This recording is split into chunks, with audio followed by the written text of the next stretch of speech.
আজকে চলে এসেছি ভার্বের সেকেন্ড পার্ট দিয়ে।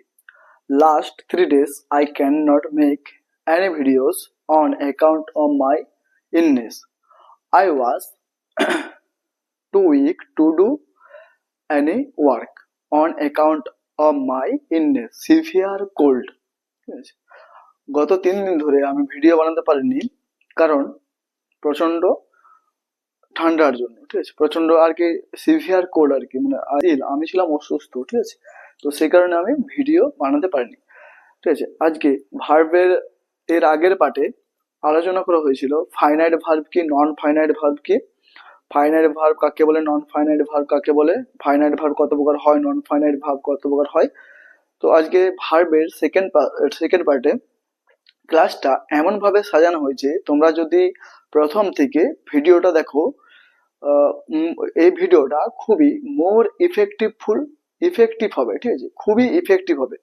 তোমরা ভিডিওটা লাস্ট পর্যন্ত দেখো, একটু কোনো স্কিপ না করে, তাহলে তোমরা ভার্বের সম্বন্ধে যে সমস্ত ডাউট রয়েছে সেগুলো তোমাদের আজ দূর হয়ে যাবে ভার্বে। ঠিক আছে, আজকে ভার্বের পুরোপুরি পোস্ট ম্যাডাম করে ফেলবো। ঠিক আছে, তো ভার্ব আমরা জেনেছি কি, যে ভার্ব মেনলি হচ্ছে দুই প্রকার। একটা হচ্ছে ফাইনাইট, একটা হচ্ছে নন ফাইনাইট। নন ফাইনাইট কত প্রকারের হয়? আবার 3 প্রকারের। এটা হচ্ছে জেরান্ড, 4 প্রকারের হয় non finite. Gerund, participle, infinitive. ঠিক আছে, তো আমাদের নন ফাইনাইট ভার্ব হচ্ছে 3 প্রকার, মেনলি হচ্ছে 3 প্রকার। জেরান্ড, পার্টিসিপেলের আবার দুটো ভাগ আছে, প্রেজেন্ট পার্টিসিপেল আবার পাস্ট পার্টিসিপেল।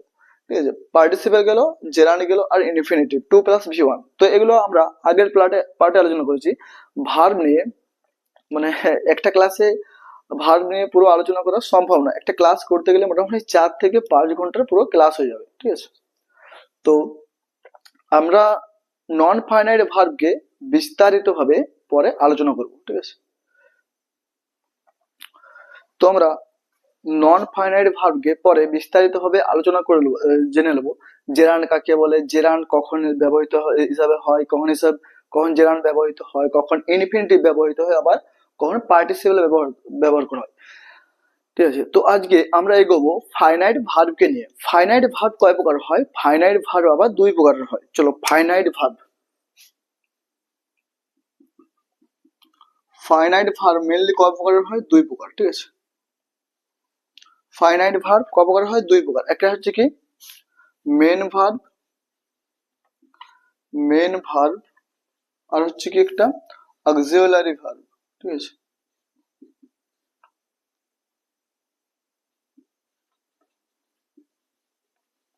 তাহলে কি ফাইনাইট ভার্ব 2 প্রকার, একটা হচ্ছে মেন ভার্ব, একটা হচ্ছে অক্সিলারি ভার্ব। অক্সিলারি ভার্বের আবার দুটো ভাগ আছে, একটা হচ্ছে কি প্রাইমারি অক্সিলারি ভার্ব, আর 2 নাম্বার হচ্ছে কি মোডাল অক্সিলারি ভার্ব। আর মেন ভার্বের আবার দুটো ভাগ আছে। দেখো, মেন ভার্বের আবার দুটো ভাগ আছে। ঠিক আছে, মেন ভার্বের আবার দুটো ভাগ আছে। একটা হচ্ছে কি, একটা হচ্ছে ট্রানজিটিভ ভার্ব,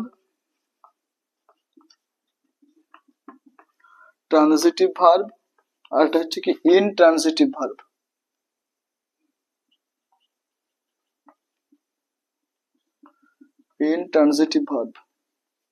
ঠিক আছে, অক্সিলারি ভার্বেরও তাহলে কি আমরা দিলাম মেন ভার্বের দুটো ভাগ, একটা হচ্ছে ট্রানজিটিভ, একটা হচ্ছে ইনট্রানজিটিভ।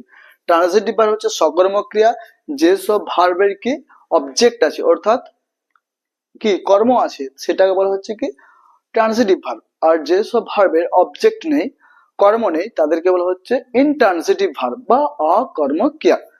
ঠিক আছে, ইনট্রানজিটিভ। আবার অক্সিলারি ভার্বকে আবার 2 ভাগে ভাগ করে যায়। কি কি দেখো, এটা হচ্ছে প্রাইমারি অক্সিলারি। ঠিক আছে, আর এটা হচ্ছে কি মোডাল অক্সিলারি।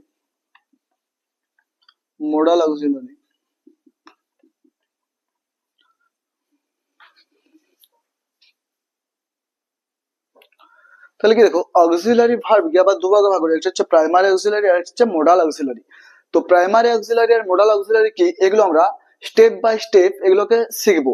আগে আমরা জেনে নেবো ফাইনাইট ভার্বের ট্রানজিটিভ ভার্ব কাকে বলে আর ইনট্রানজিটিভ ভার্ব কাকে বলে। তো চলো,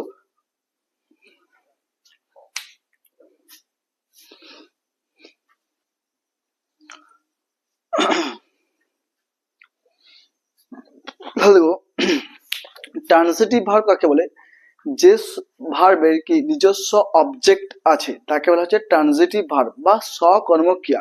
অর্থাৎ যে সব ভার্বের নিজস্ব অবজেক্ট আছে তাকে বলা হচ্ছে ট্রানজিটিভ ভার্ব। যেমন আই লাভ মাই মাদার, আমি আমার মাকে ভালোবাসি। তাহলে আই লাভ ভালোবাসি কাকে, কি বা কাকে দিয়ে প্রশ্ন করলে কি পাওয়া যাবে, উত্তর পাওয়া যাবে।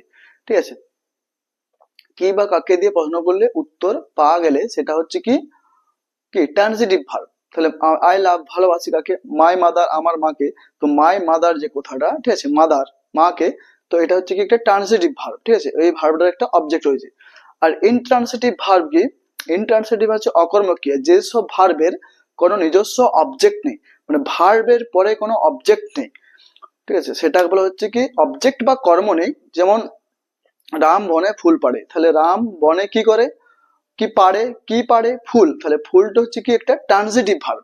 ঠিক আছে, বাট সূর্য পূর্ব দিকে উঠে, the sun rises in the east, the sun rises, সূর্য উঠে, কি উঠে, প্রশ্ন করো নিজেরাই, কি উঠে, কাকে উঠে, কোনো উত্তর আসছে? তাহলে যেহেতু উত্তর আসে না, তাহলে এটা হচ্ছে কি ইনট্রানজিটিভ ভার্ব। ইনট্রানজিটিভ ভার্ব মানে হচ্ছে বাংলায় অকর্মক্রিয়া। তাহলে যেসব ভার্বের নিজস্ব কোনো অবজেক্ট নেই তাকে বলা হচ্ছে ইনট্রানজিটিভ ভার্ব। ঠিক আছে, তাহলে দেখো ট্রানজিটিভ হচ্ছে সকর্মক্রিয়া, ইনট্রানজিটিভ হচ্ছে অকর্মক্রিয়া। দেখো উদাহরণ দিলে ব্যাপারটা পুরো পরিষ্কার ভাবে তোমাদের মাথার মধ্যে পুরো গেঁথে যাবে। দেখো, তো যখন আমরা কোনো পড়াশোনা করব, যে কোনো সাবজেক্টই হোক, সেটা বাংলা হোক, ইতিহাস হোক, ভূগোল হোক, ইংরেজি হোক, ম্যাথ হোক, ঠিক আছে, যে কোনো সাবজেক্টই হোক, সেটা আমরা উইথ কম্পারিজন করে পড়বো। তাহলে কম্পেয়ার, দুটো জিনিসের মধ্যে কম্পেয়ার করলে আমাদের মাইন্ডে সেটা সেট আপ হয়ে যাবে, তাই তো? তাহলে আমরা যখনই পড়বো কোনো কিছু, সেটাকে কি কম্পারিজন করে পড়বো। ঠিক আছে, দেখো এখানে দেখো সকর্মক্রিয়া আর অকর্মক্রিয়ার মধ্যে পার্থক্যটা দেখো।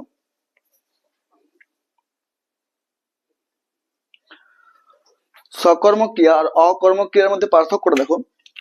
আই লাভ মাই মাদার, আমি আমার মাকে ভালোবাসি। তাহলে লাভ কাকে ভালোবাসি, কাকে, কাকে দিয়ে প্রশ্ন করলে যে উত্তর পাওয়া যাবে সেটা হচ্ছে কি অবজেক্ট। তাহলে লাভ কাকে ভালোবাসি, মাকে। তাহলে মাটা কি, এটা একটা হচ্ছে কি অবজেক্ট, অবজেক্ট। তাহলে যেহেতু অবজেক্ট, এই যে লাভ ভার্বের অবজেক্ট, ঠিক আছে, লাভের অবজেক্ট হচ্ছে কি কাকে দিয়ে, কি বা কাকে দিয়ে প্রশ্ন করলে উত্তর পাওয়া যায়, যেটা হচ্ছে কি বা কাকে। তাহলে কাকে, তাহলে এটা হচ্ছে কি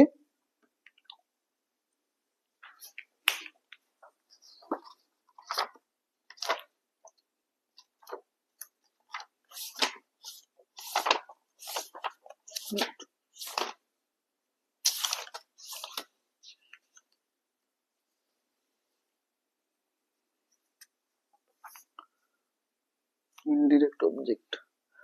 তাহলে কাকে ভালোবাসি, দেখো, তাহলে কাকে ভালোবাসি, মাদার অবজেক্ট। তাহলে কি মাদার হচ্ছে অবজেক্ট। অবজেক্ট আবার দুটো ভাগ আছে, কাকে দিয়ে প্রশ্ন করলে কি হয়, কাকে দিয়ে প্রশ্ন করলে কি হয়, দেখো কাকে দিয়ে প্রশ্ন করলে হচ্ছে কি ইনডিরেক্ট অবজেক্ট, ইনডিরেক্ট অবজেক্ট। আর কি দিয়ে প্রশ্ন করলে হচ্ছে কি ডিরেক্ট অবজেক্ট, ডিরেক্ট অবজেক্ট। তাহলে কাকে দিয়ে প্রশ্ন করলে হচ্ছে ইনডিরেক্ট অবজেক্ট, আর কি দিয়ে প্রশ্ন করলে হচ্ছে ডিরেক্ট অবজেক্ট। তাহলে এটা কি দেখো, মাদার কাকে ভালোবাসে, প্রশ্ন করো কি বা কাকে দিয়ে প্রশ্ন করে, বারবার রিপিট করছি এটা আমি, কি বা কাকে দিয়ে প্রশ্ন করলে কি হয় অবজেক্ট পাওয়া যায়। আর অবজেক্ট যেহেতু পাওয়া যাচ্ছে সেটা হচ্ছে ট্রানজিটিভ ভার্ব। ঠিক আছে, তো ট্রানজিটিভ ভার্ব, তাহলে এটা হচ্ছে কি ইনডিরেক্ট অবজেক্ট। ঠিক আছে, ইনডিরেক্ট অবজেক্ট। তারপর দেখো I gave him a pen, pen, I gave, gave ভার্বের কি হচ্ছে, গেভ ভার্বের অবজেক্ট হচ্ছে কি পেন। তাহলে পেন, গেভ মানে দিয়েছিলাম, এ পেন একটা পেন দিয়েছিলাম তাকে। তাহলে কি দিয়েছিলাম, কি দিয়ে প্রশ্ন করলে কি আসছে, অবজেক্ট আসছে।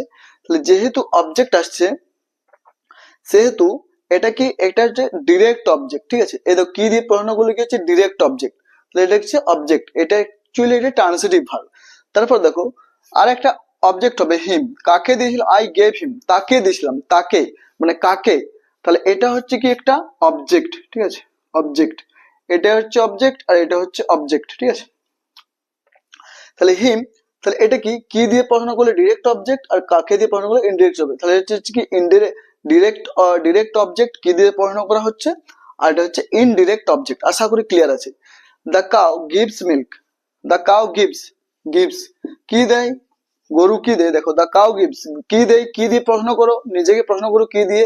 আমরা পড়েছি না যে কে বা কারা দিয়ে প্রশ্ন করলে কর্তৃকারক হয়, আর কি বা কাকে দিয়ে প্রশ্ন করলে কি হয়, কর্মকারক। তাহলে এই যে কর্মকারক case, subjective case, objective case, আবার ভোকেটিভ কেস।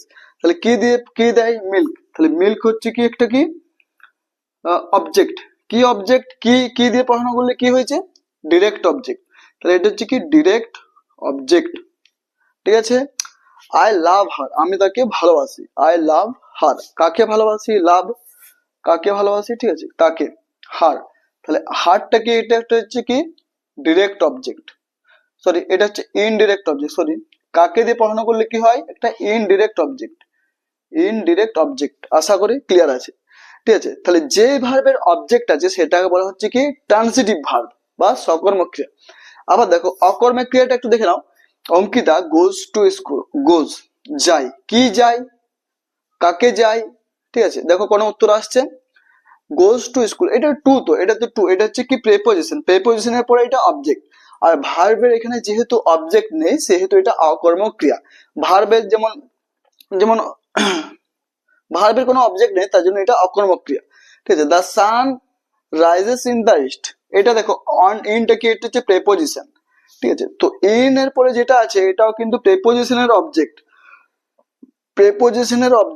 ঠিক আছে। দ্য সান রাইজেস ইন, সূর্য পূর্ব দিকে ওঠে, কি উঠে, কাকে উঠে, প্রশ্ন করলে উত্তর পাওয়া যাচ্ছে, কোনো উত্তর পাওয়া যাচ্ছে না, তার জন্য সেটা হচ্ছে কি এটা হচ্ছে ইনট্রানজিটিভ ভার্ব, ঠিক আছে। আর ইনট্রানজিটিভ ভার্ব যুক্ত বাক্যকে প্যাসিভ করা যায় না, বা ট্রানজিটিভ যুক্ত ভার্বকে প্যাসিভ করা যায়, ঠিক আছে। The sun rises in the east, ঠিক আছে। দেখো ইনট্রানজিটিভ ভার্ব যুক্ত বাক্যকে প্যাসিভ করে যায় না ঠিকই, কিন্তু কিছু কিছু ব্যতিক্রম রুল আছে যেগুলো আমরা পরে ভয়েস চেঞ্জের ক্ষেত্রে দেখব। যখন কগনেট অবজেক্ট গ্রহণ করে ইন্ট্রান্সিটিভ ভার্ব তখন কিন্তু এটাকে প্যাসিভ করা যায়, ঠিক আছে। কাম হিয়ার, এখানে এসো, কি এসো, কাকে এসো, কি বা কাকে দিয়ে প্রশ্ন করলে কোনো উত্তরই আসছে না। দেখো কি বা কাকে দিয়ে প্রশ্ন করলে এখানে কোনোটাই তুমি উত্তর পাবে না, ঠিক আছে। গো দেয়ার, এখানে গো, কি যাও, কাকে যাও, আসছে কোনো উত্তর, তো এটা হচ্ছে ইনট্রান্সিটিভ ভার্ব, ঠিক আছে। আশা করি ক্লিয়ার আছে। দেখো ট্রানজিটিভ যুক্ত ভার্বকে ভয়েস চেঞ্জ করা যায়। দেখো ভয়েস চেঞ্জ মানে হচ্ছে, আমরা জানি কি ভয়েস চেঞ্জ শিখেছি অ্যাক্টিভ ভয়েস আর প্যাসিভ ভয়েস। অ্যাক্টিভে যে কর্তাটা ডুয়ার অফ দ্য অ্যাকশন, যে কাজটা করে সেটা হচ্ছে অ্যাক্টিভ, আর অবজেক্ট যে রিসিভার মানে যার উপরে কাজটা করা হয় রিসিভার, সেটা হচ্ছে কি প্যাসিভ ভয়েস। প্যাসিভ ভয়েসে কর্তার ডুয়ার, অর্থাৎ ডুয়ারের কোনো অ্যাকশন থাকে না। There is no action in doer, ডুয়ারের কোনো অ্যাকশন থাকে না প্যাসিভে, ঠিক আছে। দেখো আই লাভ মাই মাদার, তাহলে এখানে ভয়েস চেঞ্জ করলে কি হবে, মাই মাদার ইজ, লাভ ভার্বের থার্ড ফর্ম কি loved, my mother is loved by me. তাহলে ট্রানজিটিভ ভার্ব যুক্ত বাক্যকে প্যাসিভ করা যায়, তাহলে my mother is loved by me, ঠিক আছে। আর দেখো অঙ্কিতা গোজ টু স্কুল, এখানে কি, এখানে কোনো অবজেক্টই আমি আনতে পারছি না, তাই তো। তাহলে অবজেক্ট যেহেতু নেই, যে বাক্যে অবজেক্ট থাকবে না সেটাকে ভয়েস চেঞ্জ করা যাবে না। বাট কিছু এক্সেপশনাল রুলস আছে যেগুলো আমরা পরে স্টেপ বাই স্টেপ ভয়েস চেঞ্জের ক্লাসে শিখবো। The sun rises in the east, ঠিক আছে। তাহলে দ্য সান রাইজেস, সূর্য উঠে, কি উঠে, কাকে উঠে, কাম হিয়ার, গো দেয়ার, ঠিক আছে। এগুলো তো ইম্পারেটিভ সেন্টেন্স, বাট এগুলোতে কোনো অবজেক্ট থাকছে না। আশা করি ট্রানজিটিভ এবং ইনট্রানজিটিভ ভার্বের মধ্যে পার্থক্যটা ক্লিয়ার আছে। এখানে একটা কথা তোমাদেরকে বলে রাখা ভালো, ট্রানজিটিভ ভার্ব কিন্তু নানা রকম হয়, কজিটিভ ভার্ব, ঠিক আছে। আরো যেসব verb, factitive verb, cognate verb, মানে এগুলো পুরোপুরি মাস্টার ক্লাস চলবে, ঠিক আছে।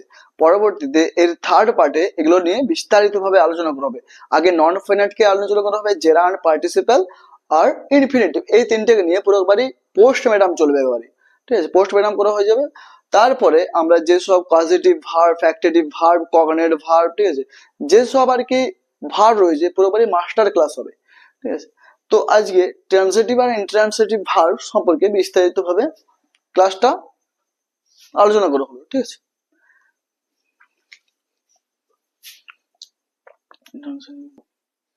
তাহলে অক্সিলারি ভার্বকে নিয়ে আমরা আলোচনা করব। তাহলে অক্সিলারি ভার্ব আবার two types, there are two types in auxiliary verbs. One হচ্ছে কি প্রাইমারি অক্সিলারি ভার্বস, আর দু নম্বর হচ্ছে modal auxiliary verb. Today in this class I will be discuss and as well as comparison between helping verb and helping verb and কি modal verb, ঠিক আছে। তো আজকের ক্লাসে মোডাল ভার্ব এবং হেল্পিং ভার্ব সম্পর্কে বিস্তারিতভাবে আলোচনা করা হবে। ক্লাসটা একটু কোনো স্কিপ না করে পুরো দেখতে থাকো। তাহলে কি অক্সিলারি ভার্বকে আবার দুভাগে ভাগ করা যায়, ঠিক আছে। একটা হচ্ছে কি এক নাম্বার হচ্ছে কি প্রাইমারি অক্সিলারি আর দু নম্বর হচ্ছে কি মোডাল অক্সিলারি, ঠিক আছে। মোডাল অক্সিলারি তো হচ্ছে প্রাইমারি অক্সিলারি আর মোডাল অক্সিলারি, এটা হচ্ছে দু ভাগে ভাগ করা হয়েছে, ঠিক আছে। তো দেখো প্রাইমারি অক্সিলারির মধ্যে কি ভার্ব পড়ছে বি ভার্ব। বি ভার্ব কি হচ্ছে am, is, are, was, were, primary auxiliary, ঠিক আছে।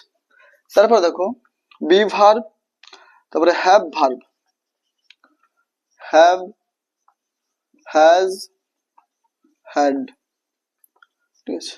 তারপর হচ্ছে ডু ভার্ব। ডু ভার্বের কি হচ্ছে ডু, ডাজ, আর হচ্ছে ডিড আর ডান।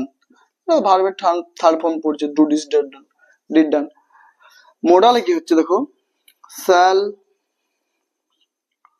Shall, should, will, would, may, might, must, shall, can, could, ঠিক আছে। তারপর ought to, dare, need to. দেখো মোডাল ভার্বে কি হচ্ছে shall, should, will, would, may, might, must, can, could, ought to, dare, need to, এগুলো সব কি মোডাল ভার্ব। মোডাল ভার্বের আজকের এই ক্লাসে মোডাল ভার্ব আলোচনা করব না। মোডাল ভার্ব পারমিশন নিতে, সম্ভাবনা বোঝাতে, ক্যাপাবিলিটি, ক্যাপাসিটি, ঠিক আছে, অ্যাবিলিটি, পারমিশন নিতে, পারমিশন দিতে, এইসব ক্ষেত্রে মোডাল ভার্ব ব্যবহার হয়, ঠিক আছে। দেখো প্রাইমারি অক্সিলারি ভার্ব কি be verb am, is, are, was, were, have verb have, has, had, do verb do, did, done. ফাইনারি ভার্ব হচ্ছে দুই প্রকার, একটা হচ্ছে মেইন, একটা হচ্ছে অক্সিলারি। অক্সিলারির মধ্যে আবার পড়ছে প্রাইমারি অক্সিলারি, আবার সেকেন্ড হচ্ছে মোডাল অক্সিলারি। প্রাইমারি অক্সিলারিকে আমরা হেল্পিং ভার্ব বলতে পারি, ঠিক আছে। হেল্পিং ভার্ব বলতে পারি, কোনো অসুবিধা নেই, ঠিক আছে। এই প্রাইমারি ভার্বগুলো কোনো সময় কি করতে পারে মেন ভার্ব হিসাবে অ্যাক্ট করতে পারে, আবার কোনো সময় একটা হেল্পিং ভার্ব হিসাবেও কাজ করতে পারে। According to their context we have to decide whether it is a primary auxiliary verb or whether বা if it is a main verb. আমাদেরকে সিদ্ধান্ত নিতে হবে যে বাক্যের কোন স্থানে বসে কিভাবে একটা ইজ বা আর বা এম বা হ্যাভ বা হ্যাজ কি রূপে কাজ করছে, মেন ভার্ব রূপে কাজ করছে না অক্সিলারি বা হেল্পিং ভার্ব রূপে কাজ করছে। দুটো ভাবে কিন্তু কাজ করতে পারবে, আমাদেরকে কনটেক্সট দেখে বাক্যে দেখতে হবে, ঠিক আছে। অ্যামিজার কোথায় বসে বি ভার্ব, ঠিক আছে। বি ভার্বকে নিয়ে আমরা এগোবো, বি ভার্বকে নিয়ে।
দেখো বি ভার্বের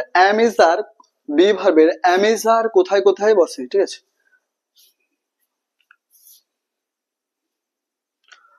আই এম ইজ বয়। দেখো এখানে কি হবে, আয়ের সাথে কি ব্যবহার করা হয় জানি আমরা, আয়ের সাথে ইজও ব্যবহার করা হয়, আবার এমও ব্যবহার করা হয়, ঠিক আছে। আমরা ছোটবেলা থেকে জেনেছি যে I am a boy, I am a girl, এরভাবে আমরা জেনেছি। বাট আয়ের সাথে এমও ব্যবহার হতে পারে, আবার আয়ের সাথে ইজও ব্যবহার হতে পারে। According to the context we have to decide whether it is A I, weather we have to decide, ঠিক আছে। দেখো আয়ের সাথে কি বলছে, আই এম, ঠিক আছে। এম মনে হই, ঠিক আছে। ইজ মনে হয়, আর আর মনে, ঠিক আছে, হও। এটা বাংলা হচ্ছে এটা, এম মনে হই, ইজ মনে হয়, আর মনে হয়, ঠিক আছে। এখানে আমাদের একটা জিনিস মনে রাখতে হবে, আমি তোমাদেরকে প্রোনাউন চ্যাপ্টারটা পড়িয়েছি, সেখানে first person singular plural, second person singular plural, third person singular plural, এই সম্বন্ধে বিস্তারিতভাবে আলোচনা করা হয়েছে প্রোনাউনের ক্লাসটা। তো তোমরা যদি ভিডিওটা না দেখে থাকো, একবারটি অবশ্যই ভিডিওটা দেখে আসো, নাহলে তোমাদের এই কনসেপ্টটা কিন্তু মাথায় ঢুকবে না। ফার্স্ট পারসন সিঙ্গুলার তো আমি একটু বলে দিচ্ছি, আই হচ্ছে ফার্স্ট পারসন সিঙ্গুলার, আর প্লুরাল হচ্ছে উই, ঠিক আছে। Second person you, singular you, plural you. Third person হচ্ছে হি সি ইট কোনো নাম থাকলে, ঠিক আছে। মানে আমি তুমি বাদ দিয়ে পৃথিবীতে যা কিছু আছে সব হচ্ছে থার্ড পারসন সিঙ্গুলার, ঠিক আছে। মানে যেটা বলা হচ্ছে কি থার্ড পারসন প্রথম পুরুষ, যেটা বলা হচ্ছে প্রথম পুরুষ, থার্ড পারসন। তো হি সি ইট কোনো নাম বা সিঙ্গুলার থাকলে সেটা হচ্ছে থার্ড পারসন সিঙ্গুলার। আর হি সি ইট এর প্লুরাল ফর্ম হচ্ছে দে, দেটা হচ্ছে প্লুরাল ফর্ম, ঠিক আছে। তারপর দেখুন তাহলে আই এম এ বয়, তারপর দেখো আই, এখানে দেখো আই, এখানে আবার আয়ের সাথে ইজ বসে গেছে, ঠিক আছে। আয়ের সাথে ইজ বসে গেছে, তো আই ইজ, দেখো অ্যাকর্ডিং টু দ্য কনটেক্সট, আমি প্রথমে বললাম যে কনটেক্সট দেখতে হবে আমাদেরকে। আয়ের সাথে এম বসতে পারে, আবার ইজও বসতে পারে। I is am, sorry, the I am is the ninth letter. তাহলে আইটা যেটা অ্যালফাবেটে আছে A B C D E F G H, এগুলোর মধ্যে আইটা কি নাইন্থ লেটার। তো আই হচ্ছে কি A B C D E F G H I, আইটা হচ্ছে নাইন্থ লেটার। তাহলে আই এখানে কি হিসাবে কাজ করছে, একটা অ্যালফাবেট হিসাবে। তো আয়ের ক্ষেত্রে এখানে ইজ বসে যাবে, ঠিক আছে। অ্যালফাবেট হিসেবে কাজ করছে। আয়ের ক্ষেত্রে অলওয়েজ এমই বসে, বাট এখানে কন্টেক্সট দেখে দেখতে হবে। দেখো আইটাকে সিঙ্গেল কোটেশনের মধ্যে রাখা হয়েছে, ঠিক আছে। তাহলে আসে দেবে হি ইজ আর এ বয়। হি কি একটা থার্ড পারসন সিঙ্গুলার, না আমি না তুমি, পৃথিবীতে আমি তুমি বাদ দিয়ে যা কিছু আছে সব হচ্ছে থার্ড পারসন সিঙ্গুলার। তাহলে এর সাথে ইজ বসে যাবে, আশা করি ক্লিয়ার আছে।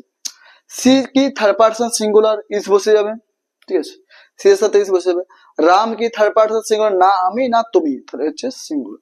অবশ্যই তোমরা প্রোনাউনের ভিডিওটা দেখে আসো, তাহলে তোমাদের থার্ড পারসন, ফার্স্ট পারসন বা সেকেন্ড পারসন যাই হোক, সেটা তোমাদের পুরো ডাউট ক্লিয়ার হয়ে যাবে। প্রোনাউনের ভিডিওটা দেখে আসতে পারো। দে আর ইজ বয়, দে কি, দে মানে তাহারা, তাহলে হি সি ইট এর প্লুরাল ফর্ম হচ্ছে দে, তাহলে দে এর ক্ষেত্রে আর বসবে, ঠিক আছে। তারপর দেখো the butterfly is are an insect. The butterfly, কোটা বাটারফ্লাই আছে এখানে, বাটারফ্লাই কোটা আছে একটা, তাহলে সেই ক্ষেত্রে কি বসে যাবে, ইজ, ঠিক আছে। দ্য বাটারফ্লাইজ আছে, দেখো ফ্লাইজ প্রজাপতিগুলো অনেক, তাহলে প্লুরাল থাকলে কি বসছে, আর বসছে, ঠিক আছে। বাট এখানে বাটারফ্লাই ইজ। তারপর উই এর ক্ষেত্রে আর বসবে, ঠিক আছে, উই এর ক্ষেত্রেও আর বসে।